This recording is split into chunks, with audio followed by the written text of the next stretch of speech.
लोक जनशक्ति पार्टी रामविलास गुट के प्रमुख और केंद्रीय मंत्री चिराग पासवान के सुर इन दिनों बदले बदले नजर आ रहे हैं। ऐसा लग ही नहीं रहा है कि वह एनडीए का हिस्सा है, क्योंकि कौन नेता अपने ही गठबंधन की सरकार पर सवाल उठाता है। बिहार चुनाव की हलचल के बीच चिराग पासवान एक नहीं कई बार राज्य की कानून व्यवस्था के मुद्दे पर नीतीश सरकार को कटघरे में खड़ा कर चुके हैं। चिराग पासवान के सवालों पर सीएम नीतीश कुमार के साथ साथ विपक्षी दलों के नेता भी हैरान हैं। ऐसे में सवाल उठ रहे हैं कि चिराग पासवान बिहार चुनाव से पहले अपने ही गठबंधन की सरकार को क्यों घेर रहे हैं। आखिर चिराग पासवान का बिहार को लेकर के प्लान क्या है। उधर चिराग पासवान ने एक बार फिर बिहार की कानून व्यवस्था को लेकर के सवाल उठाए हैं।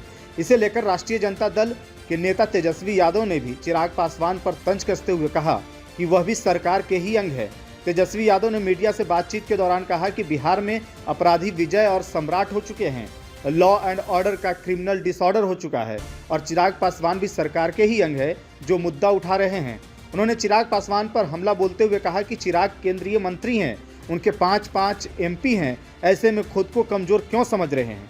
वह अपनी ही सरकार और मुख्यमंत्री नीतीश कुमार पर सवाल खड़ा कर रहे हैं। चिराग यह दिखा रहे हैं कि वह कितने कमजोर हो चुके हैं। अगर आपको लगता है कि बिहार में अपराध बढ़ गया है, महिलाओं का अपमान हो रहा है, दुष्कर्म की घटनाएं बढ़ रही हैं, तो उस गठबंधन में क्यों हैं। चिराग पासवान को कुर्सी से प्यार है। आप इतने कमजोर हो गए हैं कि सरकार में रहकर भी कुछ नहीं कर सकते। एनडीए में रहते हुए भी अपने ही सरकार के खिलाफ चिराग पासवान ने बिहार की कानून व्यवस्था को लेकर कहा कि राज्य में आपराधिक घटनाओं की एक श्रृंखला बन गई है और प्रशासन अपराधियों के सामने पूरी तरह से नतमस्तक दिख रहा है।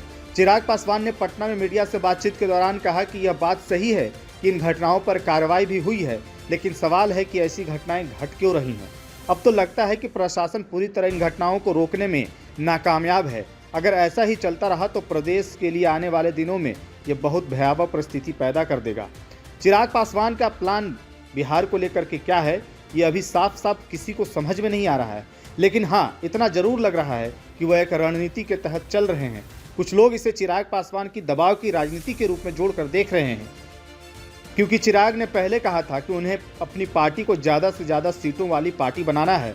अभी बिहार में आपको बता दें कि चिराग पासवान की पार्टी एक भी विधानसभा सीट पर नहीं है। क्या अपनी पार्टी के लिए ज़्यादा से ज़्यादा सीटें हासिल करने की ये चिराग की रणनीति है या कुछ और है। बिहार में आपको बता दें कि इस साल के अंत में ही विधानसभा चुनाव होने वाले हैं। ऐसे में चिराग की ये रणनीति क्या कुछ कह रही है और आपकी इस पर क्या राय है, कमेंट बॉक्स में ज़रूर बताएं।